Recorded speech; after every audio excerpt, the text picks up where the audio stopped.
Hello everyone, কেমন আছেন সবাই? আশা করছি ভালো আছেন। সো এটাও আশা করছি যে আপনারা অনেক অনেক প্র্যাকটিস করেছেন, আপনারা নিজেদের নাম প্রিন্ট করা শিখেছেন, নিজেদের নামের সফটওয়্যার তৈরি করা শিখেছেন, সাথে আপনারা ওই 5 লাইন মুখস্থ করেছেন এবং অনেক কিছুই করেছেন। সো আজকে আমরা যেটা শিখবো আমাদের অনলাইন টিউটোরিয়ালের থার্ড পার্টে আমরা গিয়ে দেখবো যে ওই যে প্রথমে শিখেছিলাম ভেরিয়েবল ডাটা টাইপ।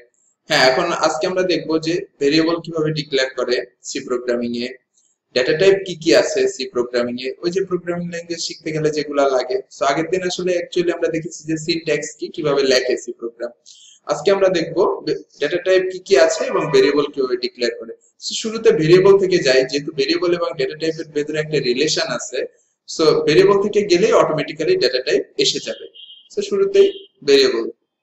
ভেরিয়েবল কি জিনিস দেখেন, almost all programs manipulate data. হ্যাঁ, ওই যে আমি শুরুতে বলেছিলাম সব প্রোগ্রাম লেখার স্বার্থ কি, ডেটা নিয়েই তো কাজ করা, তাই না? আর ডেটা কি ডিফারেন্ট ডিফারেন্ট ইউজারের ডিফারেন্ট ডিফারেন্ট ইনফরমেশন। সো ওইটা কি, ওইটা হচ্ছে ডেটা এবং data types. So data types এবং ভেরিয়েবল তার মধ্যে রিলেশন, এটাই হচ্ছে মেইন পার্ট আজকে। সো দেখি, এখানে দেখেন এজ এ এক্সাম্পল বলা আছে। So, দেখেন, different types of variables allow the storing different types of data, hence the name data types. ওই যে বলেছিলাম পানির পটে পানি রাখা যায়, বইয়ের ব্যাগে বই রাখা যায়। সো ডিফারেন্ট টাইপস এর ভেরিয়েবলের মধ্যে ডিফারেন্ট টাইপস এর ডেটা আপনাকে রাখতে হবে। যেমন একটার ভিতরে আপনি একজন ইউজারের নেম রাখতে পারবেন, সো আরেকটাতে আপনি এজ রাখতে পারবেন। Different different variable, different different data. যেমন দেখেন, কেন ডিফারেন্ট ডিফারেন্টটাতে আমাকে রাখতে হবে, কারণ সিতে কি, সিতে সিম্পল, বই আর পানি তো অনেক দূরের ব্যাপার, নেম এন্ড এজ তো অনেক দূরের ব্যাপার। সাধারণ 10 এন্ড 10 প্লাস 0 দুইটা আলাদা, একটা পূর্ণ সংখ্যা একটা ফ্র্যাকশন। হ্যাঁ, আমরা রিয়েল লাইফেও জানি যে এই দুইটা আলাদা, এবং সিতেও ডেফিনেটলি এই দুইটা আলাদা। সো এই আলাদা আলাদা জিনিসকে হ্যান্ডেল করার জন্য সিতে অনেক ধরনের ডেটা টাইপ আছে। সো ডেটা টাইপস গুলা দেখি। মেইনলি এই চারটা ডেটা টাইপস, এগুলারই অনেকগুলা পার্ট আছে। সো মেইন একদম সর্বপ্রথম হচ্ছে ইন্টিজার। ইন্টিজার কি, ইন্টিজার হচ্ছে পূর্ণ সংখ্যা। যেমন এই যে 10, 5, 6, 8 যাই বলেন না কেন, -10, -5, এই পূর্ণ সংখ্যাগুলো হচ্ছে ইন্টিজার। সো পূর্ণ সংখ্যা জাতীয় কোনো ডেটা ইন্টিজার টাইপের ডেটা হবে এবং সেটার মাধ্যমে এটাকে হ্যান্ডেল করা হবে। দেন আসি ফ্লোট। ফ্লোট বা ফ্লোটিং পয়েন্ট কি, ফ্লোটিং পয়েন্ট হচ্ছে যে ফ্র্যাকশন, সাপোজ 5.25।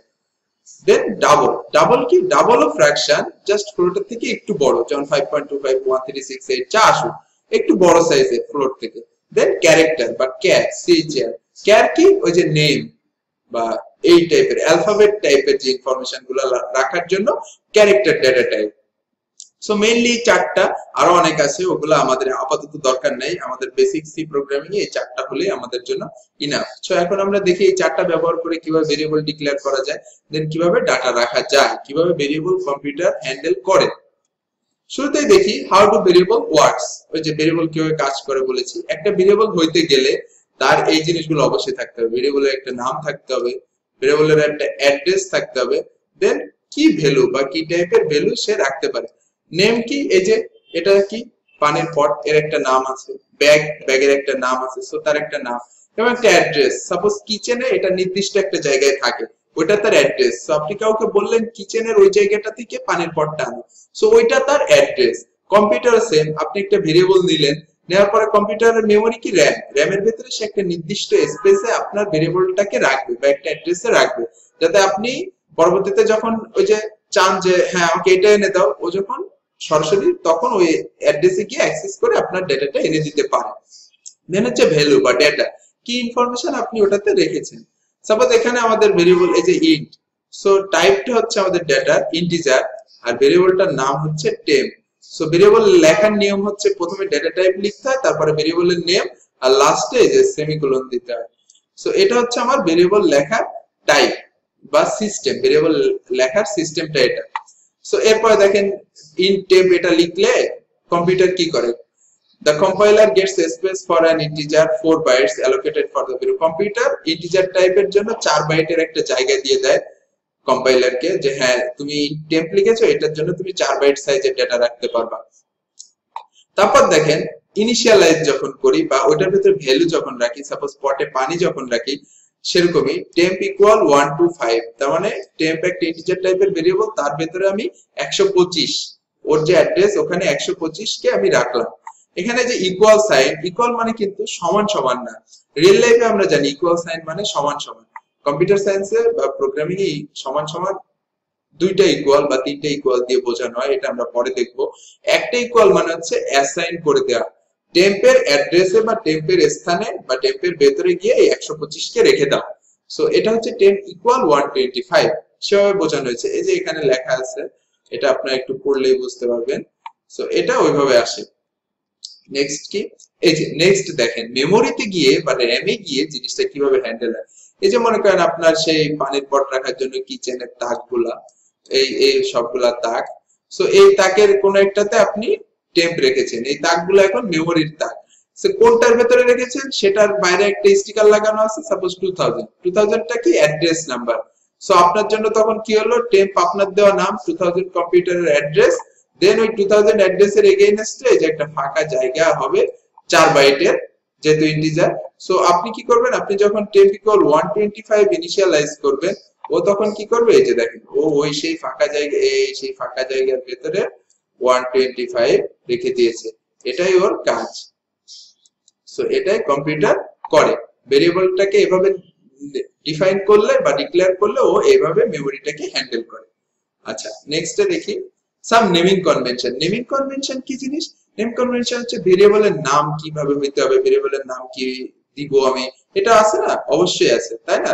ভেরিয়েবলের নাম আসলে এমন ভাবে হওয়া উচিত যেন একটা নাম পড়ে সহজেই একজন প্রোগ্রামার বুঝতে পারে একজনের কোড আরেকজন দেখে যে এটা কি টাইপের ভেরিয়েবল বা কি রাখা হয়েছে। যেমন আপনি একটা ভেরিয়েবলের নাম দিলেন নেম, কিন্তু ওটার ভিতরে রাখলেন এজ, তাহলে কি হলো, হলো না। মানে হবে হয়তো আপনি রাখতে পারবেন, বাট জিনিসটা তো আর একটা সুন্দর ফরম্যাট পেল না। সো এই কারণেই নেমিং কনভেনশনটা আনা। এখন কম্পিউটার ভেরিয়েবলের নাম কি অ্যালফাবেট বা কি টাইপের হবে, এটা অনেক কিছুই আছে, হতে পারবে না। সো কি হইলে হতে পারবে এটা যদি আমরা মনে রাখি, বাট দেন বাকি কিছুই হইতে পারবে না। সো কি হইলে হইতে পারবে, এটা জাস্ট তিনটা জিনিসের উপর ডিপেন্ড করে। Upper case letter, that means ছোট হাতের লেখা, লোয়ার কেস বড় হাতের লেখা, lower case letter that means ছোট হাত, এবং থার্ড হচ্ছে আন্ডারস্কোর। আন্ডারস্কোর কি শিফট মাইনাস আপনার কিবোর্ড থেকে, এটা হচ্ছে আন্ডারস্কোর। সো কোন ভেরিয়েবলের নাম এই তিনটা দিয়ে শুরু হইতে পারবে, যেমন আপার কেস লেটার দিয়ে শুরু হইতে পারে, লোয়ার কেস লেটার দিয়ে বা আন্ডারস্কোর, এবং ভেরিয়েবলের নামের মাঝখানে কোনো স্পেস থাকতে পারবে না। আর একটা বিশেষ জিনিস হচ্ছে, সো এগুলা ছাড়া বাকি যেগুলো আসবে সেগুলো হতে পারবে না, যেমন কোন এই যে স্পেশাল সাইন হইতে পারবে না, কোন বিল্ট ইন ওয়ার্ড হইতে পারবে না, যেমন stdio বা এই টাইপের কোন বিল্ট ইন ওয়ার্ড হইতে পারবে না। সো এরকম অনেক কিছুই আছে, জাস্ট আপনারা যে কোনো বই ফলো করবেন বা যে ওয়েবসাইট বা যা আছে ফলো করবেন, দেখবেন যে অনেক রুলস আছে যে হইতে পারবে না, আর হইতে পারবে জাস্ট এই তিনটা মেইনটেইন করেই সবকিছু হয়। তারপরে দেখেন এই যে ভেরিয়েবলের নেমস নিয়ে এখানে অনেক কিছু লেখা আছে। দেখেন variables names can contain letter, digit and underscore, but শুরুতে ডিজিট হইতে পারবে না, ডিজিট মাঝখানে হইতে পারে, যেমন A1 হইতে পারে বাট 1A হইতে পারে না। যেমন the first character must be letter or an underscore, এই যে যেটা বলছিলাম আমি, এই যে দেখেন এই। তারপর কেস ম্যাটারস, হ্যাঁ আপার কেস লোয়ার কেস সিতে অনেক ম্যাটার করে, যেমন দেখেন এই টেম্প এন্ড টেম্প এক জিনিস নয়। তারপরে দেখেন এটা কিভাবে লিখলে ভেরিয়েবলের নাম লিগ্যাল, কিভাবে ইলিগ্যাল, বা কে কোনটা হয় কিন্তু অ্যাভয়েড করা উচিত, এই জিনিসগুলো আপনারা একটু দেখবেন। এটা আরো অনেক এক্সাম্পল পাবেন, আসলে আস্তে আস্তে আমরা শিখে ফেলবো এগুলা। সো এগুলা একটু দেখবেন, এটা খুবই সোজা, এটা দেখে নিয়ে জাস্ট স্কিপ করা নেক্সট। সো এখানে দেখেন একটা প্রোগ্রামে, হ্যাঁ আপনি যদি এভাবে ভেরিয়েবলের নাম ডিক্লেয়ার করেন এভাবে, দেন কি হয়, এখানে দেখেন আমি কম্পাইল করে রান করার পরে এখানে রিপোর্ট গুলা দিচ্ছে যে না এটা হইতে পারে না, এটাতে এটা আছে এই কারণে হইতে পারে না, এরকম এরকম অনেক কিছু রিপোর্ট দিচ্ছে। সো এটা আপনারা লিখে প্র্যাকটিস করে দেখবেন যে কি হইলে হইতে পারে, কি হইলে হইতে পারে না। তারপরে আসি variable and basic data types, এই যে যেটা আমি শুরুতে বলেছিলাম যে ক্যারেক্টার, ইন্টিজার, ফ্লোট, ডাবল, এগুলা নিয়ে তো বলে ফেলেছি। সো এখানে জাস্ট আরেকটু ডিটেইলস এ লেখা আছে, আপনারা জাস্ট দেখলেই বুঝতে পারবেন, একটু পড়ে নেবেন যে কোনটা কি বা কোনটার কি প্রিসিশন হওয়া উচিত, কোনটা কতদূর পর্যন্ত নিতে পারে, এগুলো আরো যে কোনো একটা বই ফলো করলে দেখবেন আরো ডিটেইলস এ সুন্দরভাবে লেখা আছে। তারপর ভেরিয়েবল ডিক্লারেশন, ওই যে ভেরিয়েবল কেউ জেনেরিক ফর্ম, যেমন একটা ভেরিয়েবলের নাম, দেন প্রথমে হচ্ছে type name, so data type name দিতে হয় প্রথমে, তারপর ভেরিয়েবলের নাম, যতগুলো ভেরিয়েবল এরকম কমা দিয়ে দিয়ে আলাদা করে লিখতে পারবেন, আর লাস্টে সেমিকোলন। এটা হচ্ছে ভেরিয়েবল ডিক্লারেশনের সিস্টেম। সাপোজ এই যে ইন্ট কাউন্ট একটা variable, then float A B C, এখানে তিনটা ভেরিয়েবল আছে এ বি সি, এরকম আলাদা আলাদা করে লিখতে পারবেন। এই যে দেখেন এখানে স্কোপ এই বলা আছে, সো এগুলো একটু দেখবেন। তারপর ভেরিয়েবল ডিক্লারেশন এন্ড ইনিশিয়ালাইজেশন, দেখেন always initialize a variable before using it. Definitely আপনি যদি পানির পটই না কিনেন তাহলে পানি রাখবেন কিভাবে, তাই না? সো সেরকমই ভেরিয়েবল ইউজ করার আগে অবশ্যই তাকে ডিক্লেয়ার করতে হবে। যেমন আমি ইন্ট কাউন্ট একটা ভেরিয়েবল ডিক্লেয়ার করলাম, দেন কাউন্ট ইকুয়াল 100 করলাম, সো আমি আগে ইনিশিয়ালাইজ করেছি, দেন আমি ওটাকে ইউজ করেছি। সেম এখানে int count equal 0, distance equal 20, এরকমও করতে পারেন, এক লাইনে, আলাদা আলাদা দুই লাইনে করতে পারেন। দেন তারপর হচ্ছে আউট অফ রেঞ্জ কি, এটা আসলে স্কিপ করেন, এটা আমাদের জানার দরকার নেই, কারণ এখন আমরা আর অত বড় সাইজের ডেটা নিয়ে কাজ করব না যেটা আমাদের আউট অফ রেঞ্জ। কারণ কিউরিসিটি থাকলে একটু বই থেকে দেখে নেবেন বা নেট থেকে দেখে নেবেন যে আউট অফ রেঞ্জ কি জিনিস। তারপর দেখেন প্র্যাকটিস উইথ ভেরিয়েবল, যে ভেরিয়েবল ডিক্লারেশন যেগুলো আমি বললাম যে আপনাদের প্র্যাকটিস করার জন্য, write a program, practice initialize variable, এগুলো একটু প্র্যাকটিস করে নেবেন। আচ্ছা, আমরা যদি একটা আইডিতে দেখি একটা আইডিতে যদি দেখি, ওকে, এই যে এই আমাদের সেই প্রথম দিনের প্রোগ্রাম।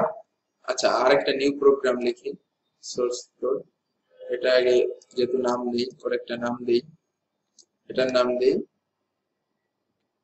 ভেরিয়েবল abl.c, সেভ করলাম। সো এই যে শুরুর মুখস্থ লাইনগুলো আগে লিখবো, inclut, আশা করি সবারই মুখস্থ আছে, stdio.s int main return 0, ওকে। দেন আমি ভেরিয়েবল, সাপোজ আমি একটা ইন্টিজার টাইপের ভেরিয়েবল নিলাম a, দেন একটা ফ্লোট টাইপের ভেরিয়েবল নিলাম b, দেন একটা double ডাবল টাইপের ভেরিয়েবল নিলাম c, দেন একটা ক্যার নিলাম সাপোজ x। সো এইভাবে ভেরিয়েবলের নাম ডিক্লেয়ার করতে হয়। আবার আমি যদি এর ভেতরে এখন যদি ভ্যালু রাখতে চাই, আমি a ইকুয়াল 5 এখানে রাখতে পারবো, b equal float, so suppose 10.5 এখানে রাখলাম, c ইকুয়াল ডাবল, সো 5 এরকম রাখলাম। এবার x ইকুয়াল এটা ক্যারেক্টার, সো ক্যারেক্টার হলে এরকম কোটেশন মার্ক দিয়ে রাখতে হবে, সাপোজ এটা ইকুয়াল টু a, এভাবে রাখতে পারি। আবার আমি কি করতে পারি, আমি আবার এখানেও রাখতে পারি, suppose a equal to, b equal 5.5, এরকম এখানেও রাখতে পারি। সো এটা সবথেকে স্ট্যান্ডার্ড ওয়ে হচ্ছে যে আমি এখন যেটা করলাম, প্রথমে ইনিশিয়ালাইজ করে নেওয়া, তারপর ওটাকে ইউজ করা। সো এইভাবে আপনারা করতে পারেন। এবার দেখি এখানে, সো এই গেল আমাদের ভেরিয়েবলের সাথে প্র্যাকটিস। এবার আসলো কি simple output and input with printf and scanf. So আমরা দেখেছি যে ইনপুট এবং আউটপুট, সো এখন আমরা কি দেখব, ইনপুট এবং আউটপুটের জন্য দুইটা ফাংশন। এতক্ষণ আমরা দেখেছি যে আউটপুট করেছি, ইউজারের সামনে কোনো কিছু ডিসপ্লে করেছি, কিসের মাধ্যমে, প্রিন্টএফ এর মাধ্যমে। আর স্ক্যানএফটা কি একদম রিয়েল লাইফের মতো, আমরা কোনো কিছু স্ক্যান করে নিই না। সো স্ক্যানএফটা হচ্ছে ইউজার থেকে ইনপুট নেওয়ার জন্য। সো প্রিন্টএফ দেখেছি তার একটা নির্দিষ্ট ফরম্যাট আছে, ফরম্যাটটা কি, এই যে যেমন ফরম্যাটটা হচ্ছে এরকম, প্রথমে প্রিন্টএফ, দেন ব্র্যাকেট দিতে হয়, দেন এই আমি প্রথম দিন দেখিয়েছিলাম, তারপর এটার ভেতরে কোড সাইন দিয়ে আপনি যা লিখবেন এগুলো ইউজারের সামনে দেখাবে। এটা হচ্ছে প্রিন্টএফ লেখার নিয়ম। সেম এরকম স্ক্যানএফ লেখারও একটা নিয়ম আছে। সো স্ক্যানএফ লেখার নিয়মটা কি, প্রথমে যেহেতু আউটপুট বলেছি, সো আউটপুট মানে প্রিন্টএফ একটা দেখি, এই যে দেখেন প্রিন্টএফ, সো প্রিন্টএফ নিতে গেলে আপনি প্রিন্ট, দেন এই যে এর ভেতরে যা লিখবেন তাই দেখাবে। এই যে দেখেন এখানে ডাবল কোটের ভেতরে লিখতে হয়, যেগুলো আমি বললাম ওগুলো এখানে লেখা আছে, লিটারাল টেক্সট, দেন স্ল্যাশ এন। স্ল্যাশ এন কি জিনিস, স্ল্যাশ এন হচ্ছে নিউ লাইন। আমরা মাইক্রোসফট ওয়ার্ড এর কোনো লাইন টাইপ করার সময়, নতুন লাইনে যাওয়ার সময় কি এন্টার দিই না, এখানে কম্পিউটারকে স্ল্যাশ এন সাইন দিয়ে বোঝাইতে হয় যে তুমি এখন একটা নতুন লাইনে যাও। সো এরকম আরো অনেক কিছু আছে, সো এগুলা দেখবেন। তারপর দেখি এই যে শুধু স্ল্যাশ এন না, আরো অনেক কিছু আছে, দেখেন স্ল্যাশ এ ইউজ করা যায় অ্যালার্মের জন্য, slash be back space, slash N তো নিউ লাইন বলেছি, স্ল্যাশ টি হরাইজন্টাল ট্যাব, এগুলো আস্তে আস্তে কাজ করতে গেলে লাগবে, তখন আরো আছে, তো আমরা বিভিন্ন বই বা নেট থেকে আরো যখন প্রয়োজন অনুযায়ী শিখে নিব। এগুলো হচ্ছে কমন, খুবই কমন, এটা আমরি কিছু না, এটা জাস্ট জেনে রাখা। এরপরে দেখি কি, এরপরে একটা খুবই ইম্পর্টেন্ট জিনিস, সেটা হচ্ছে দেখেন কমন সি কনভার্সন স্পেসিফায়ার। এগুলা কি জিনিস? ওই যে কম্পিউটার তো আর ইন্টিজার লিখলেন না ডাবল লিখলেন না ফ্লোট লিখলেন ওটা কিভাবে বুঝবে? ও বুঝবে হচ্ছে এইগুলা দেখে। সাপোজ আপনি যদি ক্যারেক্টার টাইপের ভেরিয়েবল নেন, ও তখন আপনি কোথাও পার্সেন্ট সি দিয়ে ওকে বোঝাই দিতে হবে, কোথাও পার্সেন্ট ডি দিয়ে ইন্টিজার বোঝাই দিতে হবে, পার্সেন্ট এলএফ দিয়ে ডাবল বোঝাই দিতে হবে, পার্সেন্ট এফ দিয়ে ফ্লোট, আর পার্সেন্টেজ দিয়ে স্ট্রিং। স্ট্রিং আসলে সি এর ম্যাটার না, এটা সি প্লাস প্লাস এর ম্যাটার। স্ট্রিং হচ্ছে সেট অফ ক্যারেক্টারস, মানে অনেকগুলা ক্যারেক্টার মিলে স্ট্রিং হয়। সো এটা আসলে এই মুহূর্তে অ্যাভয়েড করলে হচ্ছে, এই মুহূর্তে এটা আমাদের জানার দরকার নেই। আমরা এই চারটা নিয়ে এখন হ্যান্ডেল করব। সো এই চারটা আমরা এখন দেখব। আচ্ছা, সো এগুলা কিভাবে হয় দেখেন, ইনপুটে গেলেই আমরা এগুলার ব্যবহার বুঝতে পারবো। ইনপুট কি? Scanf. The scanf function is the input equivalent of printf defined in the stdio.h। ওই যে যেটা বলেছিলাম, scanf টাও একটা বিল্ট ইন ফাংশন যেটা stdio.h এই লাইব্রেরি থেকে এসেছে। সো এটাকে আমাদের আর নতুন করে এর ফাংশন লেখার দরকার নেই, এটা অটোমেটিক্যালি ওখান থেকে চলে আসবে। দেখেন তারপর হচ্ছে এই গেল, দেন এক্সাম্পল printf তার ভিতরে এইভাবে লিখতে হয়, কিন্তু scanf লেখার একটা আলাদা রুলস আছে। scanf দেন ডেটা টাইপ দেন হচ্ছে এম্পারসেন্ট সাইন দিতে হয়, তারপর হচ্ছে ভেরিয়েবল নেম দিতে হয়। এই এখানে সুন্দরভাবে লেখা আছে, এটা একটু দেখবেন। দেন এই যে এম্পারসেন্ট কেন ইউজ করা হয়, যে কোন অ্যাড্রেসে রাখতে হবে এটাকে বোঝানোর জন্য। অ্যাড্রেস এম্পারসেন্ট সাইন দেওয়া মানে হচ্ছে ওই যে টেম্পের জন্য যে অ্যাড্রেস বা ডেজের জন্য মেমোরিতে যে অ্যাড্রেস আছে ওখানে রাখো। দেন এই গেল, দেন আপনি প্রিন্ট করার জন্য আলাদাভাবে লাগে। সো দা এটা গেল। Then the scanf waits user input and integer, একটা ইন্টিজার ইনপুটের জন্য ওয়েট করবে। স্টোর ইন্টিজার অ্যাড্রেস, এই যে অ্যাড্রেস অফ দ্য ভেরিয়েবল ডেজের যে অ্যাড্রেস আছে ওখানে নিয়ে স্টোর করবে। Scanf function call can read the more than one value, মানে একটা স্ক্যানএফ এর মধ্যে আপনি শুধু একটা না অনেকগুলা ভ্যালুকে স্ক্যান করাইতে পারেন। এটা আমরা একটা প্রোগ্রাম লিখে বুঝতে পারবো। সো এই যে এখানে একটা প্রোগ্রাম লেখা আছে দেখেন, এখানে ইন্টিজার ডেজ ইকুয়াল 0, দেন ফ্লোট এটা ডিসটেন্স এইভাবে লেখা আছে। দেন প্রিন্টফ ইউজারকে বলা হলো যে ফ্রম হোম টু এত একটা তুমি ডিসটেন্স দাও, দেন স্ক্যান করা হলো ইউজারের থেকে, ওই ডিসটেন্সটা নেওয়া হলো, দেন ওটাকে প্রিন্ট করে দেখানো হলো। দেন আরেকটা ডিসটেন্স আরেকটা ডেজ নেওয়া হলো ইউজার থেকে, দেন এই দুটোকে গুণ করা হয়েছে, করে ফাইনাল রেজাল্টটা এখানে দেখানো হয়েছে। তারপরে এইভাবে পুরো প্রোগ্রামটা চললো। সো আমরা কি করব, আমরা একটা ছোট্ট প্রোগ্রাম লিখে দেখবো যেটা কি করে, জাস্ট দুইটা সংখ্যা যোগ করে। সো আমরা একটা দুইটা সংখ্যা যোগ করার প্রোগ্রাম লিখি। ওকে, খুব ভেরি ফাইন, দুইটা সংখ্যা যোগ করব আমরা। আসি আমাদের এখানে, দিলাম মুছে এগুলা, দুইটা সংখ্যা যোগ করব। আচ্ছা, যোগ করার জন্য আমরা সাপোজ ইন্টিজারই কনসিডার করি, সাপোজ a আর b নিলাম, দুইটা সংখ্যাকে যোগ করব। সো ইউজার কিভাবে বুঝবে যে দুইটা সংখ্যা থেকে ইনপুট দিতে হবে, সেটা বোঝার জন্য ইউজারের সামনে আগে একটা মেসেজ দিই যে প্লিজ এন্টার টু নাম্বারস। এটা দেখে ইউজার বুঝবে হ্যাঁ আমাকে দুইটা নাম্বার দিতে বলা হয়েছে। এরপরে ইউজার থেকে নাম্বার দুইটা নিতে হবে, সে তো কিবোর্ড থেকে দিবে। তারপর আমরা নিব, নেওয়ার জন্য কি স্ক্যানএফ। সো স্ক্যানএফ লেখার নিয়ম কি, স্ক্যানএফ দিলাম, ফার্স্ট ব্র্যাকেট দিলাম, লাস্টে সেমিকোলন দিলাম, আর ভেতরে আসলাম, ডাবল কুইট সাইন দিলাম, দিয়ে ওই যে ওখানে দেখেছি পার্সেন্ট দিতে হয়। সো ইন্টিজারের জন্য পার্সেন্ট ডি, কয়টা ইন্টিজার? দুইটা ইন্টিজার, সো দুইটা পার্সেন্ট ডি, দেন কুইটের বাইরে এসে কমা, দেন হচ্ছে এম্পারসেন্ট সাইন ভেরিয়েবল নেম, এম্পারসেন্ট কেন? ওই যে এ এর অ্যাড্রেসে রাখার জন্য, দেন এম্পারসেন্ট বি, সো বি এর অ্যাড্রেসে আরেকটা ভেরিয়েবল কে রাখবে। এবার কি করবে, a প্লাস বি যোগ করবে। আচ্ছা, a প্লাস বি যোগ করবে, মনে করেন আমার কাছে দুইটা পানির বোতল আছে পূর্ণ, সো এই দুইটা পানির বোতলকে আমি একটা বড় বোতলে ঢালবো, বা দুইটাকে আমি এক করব। সো দুইটাকে এক করে কি আমার নিশ্চয়ই আরেকটা তৃতীয় বড় পট লাগবে যেটার মধ্যে আমি রাখতে পারবো। সো তৃতীয় আরেকটা পট নিয়ে নিই, যেটার নাম দিলাম রেজাল্ট। সো এখানে আমাদের থার্ড ভেরিয়েবল রেজাল্ট নিলাম। সো রেজাল্টের মধ্যে আমি কি করলাম, a প্লাস b কে যোগ করে রাখলাম। সো আমার এখন a প্লাস b ইউজার যাই দিই ওটা যোগ হয়ে কোথায় আছে, রেজাল্টের মধ্যে আছে। সো আমি যদি রেজাল্ট অ্যাড্রেসে যা আছে বা রেজাল্টে যা আছে ওটাকে যদি প্রিন্ট করাই, তাহলে তো আমি আমার ফলাফলটা পেয়ে যাব। সো আর সো রেজাল্ট ইকুয়াল, প্রিন্ট করানোর ফরম্যাট হচ্ছে এটা, ইন্টিজার টাইপ প্রিন্ট করব। সো পার্সেন্ট ডি, দেন কমা দিয়ে কোন ভেরিয়েবলে আছে সেটার নাম দিতে হয়। এটা হচ্ছে আমার প্রিন্ট করানোর ফরম্যাট। আর ওই যে নিউ লাইন দিব একটা স্ল্যাশ এন, জাস্ট সুন্দর দেখানোর জন্য। এবার এই যে কম্পাইল এন্ড রান করি, কোনো এরর আছে? সম্ভবত নাই। ওয়াও, এরর নাই। সো একবারে কাজ করেছে। সো একবারে আমার এখানে কি এসেছে, প্লিজ এন্টার টু নাম্বারস, ওই যে মেসেজ দিয়েছিলাম। সাপোজ একটা নাম্বার দিলাম 5, দেন এন্টার দিলাম কম্পিউটার থেকে, দেন আরেকটা নাম্বার দিলাম সাপোজ 148, দুইটা যোগ করলাম, রেজাল্ট কত আসলো 153। সো আমরা দুইটা সংখ্যা যোগ করার একটা সফটওয়্যার তৈরি করে ফেলেছি, যে সফটওয়্যার দিয়ে আমরা দুইটা সংখ্যা যোগ করতে পারি। দেখেন কোথায় আছে। সো আমি যদি এখানে যাই, এই যে আমি নাম দিয়েছিলাম variable dot C, so variable dot exe. So এখানে যদি আমি দুইটা সংখ্যা যোগ করি 5 আর 6, ওই যে রেজাল্টটা চলে যাচ্ছে। কেন চলে যাচ্ছে এটা তো সবাই ইতিমধ্যে জেনেই ফেলেছেন, কারণ আমি সিস্টেমটাকে পজ করি নাই। সো আমি যদি সিস্টেমটাকে পজ করি, এবার আশা করি আর যাবে না। সেটাকে আবার কম্পাইল এন্ড রান করি। ওকে, এখানে আমি রেজাল্ট দেখবো না, আমি দেখবো আমার সফটওয়্যার থেকে।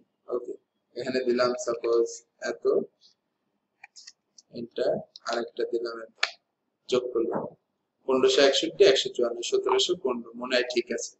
কম্পিউটার যদি ভুলভাল না দেয় তাহলে আশা করছি ঠিক আছে। সো এখন আমার সফটওয়্যারটা যাচ্ছেও না। সো আমরা কি করলাম, দুইটা সংখ্যা যোগ করার প্রোগ্রাম লিখে ফেলেছি।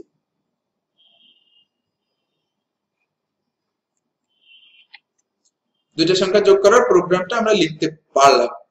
এরপরে কি, এরপরে দেখেন আপনাদের জন্য খুবই একটা ইম্পর্টেন্ট জিনিস, এটা আমি করে রেখেছি আপনাদের জন্য। সেটা হচ্ছে কি, আপনারা এটা দেখে এক জায়গায় আর কি এট এ গ্লান্স সবকিছু পেয়ে যাবেন। যেমন দেখেন আমাদের ডেটা টাইপ কি কি আছে, integer, float, double, character. So integer টাইপের যদি আমি একটা ভেরিয়েবল ডিক্লেয়ার করতে চাই, ইন্ট এ, ফ্লোটে যদি এ আমার ভেরিয়েবল নাম হয়, ডাবল এ, ক্যার এ। আর ইন্টিজারের জন্য কম্পিউটারকে বুঝাইতে লিখতে হয় পার্সেন্ট ডি, ফ্লোটের জন্য পার্সেন্ট এফ, ডাবলের জন্য পার্সেন্ট এল এফ, ক্যারেক্টারের জন্য পার্সেন্ট সি। এবার স্ক্যানএফ করার ফরম্যাট কি, স্ক্যানএফ করার ফরম্যাট হচ্ছে স্ক্যানএফ ওয়ার্ডটা লিখতে হয় ফার্স্ট ব্র্যাকেট শুরু, ডাবল কুয়েট শুরু, দেন এই যে পার্সেন্ট সাইন, দেন হচ্ছে ডেটা টাইপ। এই ডেটা টাইপ কি জিনিস, এই যে এইগুলা, এই পার্সেন্ট ডি বলেন, পার্সেন্ট এফ বলেন, এলএফসি, এগুলা যে টাইপের ভেরিয়েবল সেই টাইপের ডেটা টাইপ এখানে আসবে। দেন আমার এই মন এম্পারসেন্ট সাইন, তারপর ভেরিয়েবল নেম। এই যে এখানে সাপোজ এ হচ্ছে আমার ভেরিয়েবল নেম। সো আমি যদি ইন্টিজার টাইপের ডাটা স্ক্যান করতে যাই, আমরা একটু আগে কোডে দেখেছি, এখানে আমি ইন্টিজার সাপোজ দুইটা ভেরিয়েবল আছে এ আর বি, পার্সেন্ট ডি, এম্পারসেন্ট এ, এম্পারসেন্ট বি, এভাবে করতে হবে আমাকে। দেন লাস্টে সেমিকোলন। এই আর প্রিন্টএফ কি, প্রিন্টএফ এর দুইটা নিয়ম দেখেছি। প্রথমে একটা নরমাল রুলস আছে, প্রিন্টএফ এর ভেতরে যা লিখবেন তাই দেখাবে। এটা কোথায়, এটা কিন্তু আমরা এই যে এখানে দেখেছি, যা লিখেছি তাই দেখিয়েছি, এটা কোনো কাজ করে নাই, এটা কিন্তু আমার রেজাল্ট প্রিন্ট করে না। এখানে আমি প্রি এন্টার টু নাম্বার লিখেছি, ও ওটাই শুরুতে আমাকে দেখিয়েছে। এই যে ও এখানে শুরুতে আমাকে ওইটাই দেখিয়েছে যে please enter please enter two numbers, এটাই ও আমাকে ওখানে দেখিয়েছে। সো এখানেও সেম। সো এখানে প্রিন্টএফ এর মধ্যে যা লিখবেন তাই দেখাবে। আর প্রিন্টএফ এর ভেতরে আপনি যদি কোনো ভেরিয়েবল কে প্রিন্ট করতে চান, তখন কি করতে হয়, যে তখন প্রিন্টএফ এই যে পার্সেন্ট সাইন, দেন যে টাইপের ভেরিয়েবল, সো সেইটা যে টাইপের ডেটা সেইটা ডেটা টাইপ, দেন কমা দিয়ে ভেরিয়েবল নেম, এই যে কমা দিতে হবে অবশ্যই, আর লাস্টে সেমিকোলন, তাহলেই দেখাবে। আর কোডের ভাষায় এই যে এভাবে লিখতে হয়। সো এটা আপনাদের খুব হেল্প করবে, এই জিনিসটা আপনারা সবসময় আপনাদের কাছে রাখবেন। সো এটা আপনাদের জন্য খুব হেল্পফুল হবে। সো ফার আমাদের আজকের টিউটোরিয়াল এই পর্যন্তই ছিল। সো থ্যাংক ইউ, সবাইকে অনেক অনেক ধন্যবাদ for watching our video tutorial. আর যে কোনো হেল্পের জন্য আমাদের অনলাইন মেন্টর আছে, এবং আমি হয়তো ক্লাসে থাকবো কিংবা অন্যান্য মেন্টর থাকবে, তারা আপনাদের সঙ্গে ডিসকাস করবে। যে কোনো বিষয় হইলে, যে কোনো সমস্যা হইলেই তাদের সঙ্গে ডিসকাস করবেন। হোপফুলি সবগুলা সলিউশন আপনারা পাবেন। আর বেশি বেশি প্র্যাকটিস করবেন। আসলে সি প্রোগ্রামিং বলেন, যে প্রোগ্রামিং ল্যাঙ্গুয়েজই বলেন না কেন, প্র্যাকটিস ছাড়া কোনো বিকল্প নাই। Just practice, practice and practice, তাহলে আপনারা অনেক ভালো করতে পারবেন। So thank you again for watching our video tutorial.